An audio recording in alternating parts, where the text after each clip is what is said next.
So 8BitDo just released a new update for all their controllers, so I'm going to show you how you can connect your 8BitDo controller to your Nintendo Switch. So the first thing you're going to want to do is head over to 8BitDo's website and download the firmware update. Now I'm going to show you how to set up the NES30 Pro with your Nintendo Switch.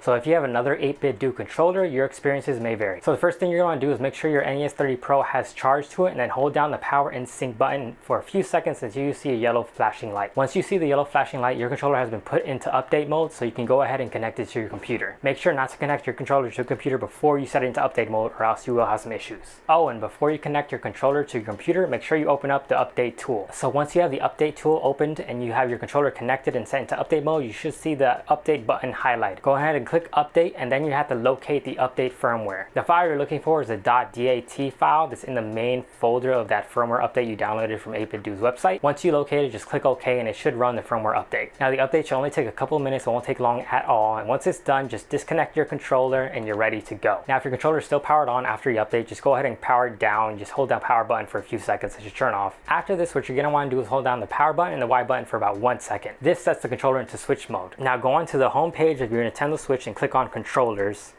Then click on change grip order. Now from your NES30 Pro, hold down the sync button for a few seconds until you see a constant flashing blue light. Your controller is now in pairing mode and it should be able to connect to your Nintendo Switch no problem. Just press down on your L1 and R1 buttons from the NES30 Pro and it should sync up with your Nintendo Switch. This may take a few seconds, so don't freak out if it doesn't connect immediately. And there you go, now you're ready to game on your Nintendo Switch using your NES30 Pro controller. Now this firmware update just came out today as I'm recording this video, so I've only been able to do some quick tests with it. I've tried out both Mario Kart and NBA Playgrounds and the responsiveness was great. I had no latency issues, no extreme lag or anything like that. It didn't give me any random disconnects or hiccups. It basically works just like the Joy-Con controllers. Now one thing to keep in mind with the NES30 Pro is that you're not going to be getting any HD rumble or any rumble at all. You're not going to get motion controls and you're not going to be able to scan in those sweet amiibos. But this controller is about $40 to $50 cheaper than any official Nintendo Switch controller, so you're saving money but you are losing some functionality. For me personally, I don't really care about amiibos, so the fact that this controller doesn't have that isn't a big issue for me. I also really hate motion controls, so that's not a big issue for me either. The biggest letdown for me is that this controller has no haptic feedback at all, so that's a bit disappointing. So if you really love getting some responsiveness back from your controllers when you're playing a game, you're not going to get any of that with this. But again, for about half the price of the official controllers, I think a lot of people are going to be able to live without those extra features. Anyway guys, that was my quick video on this update. I just wanted to get it out there because it just released today and I was really excited for it because I actually really love this controller. I've been using this controller for PC gaming on my main desktop PC here for months now and I've had no issues with it. So this new update just adds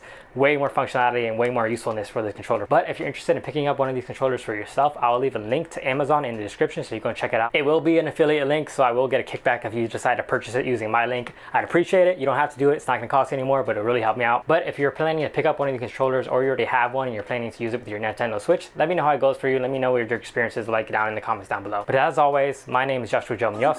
Stay sexy, and I'll see you sometime.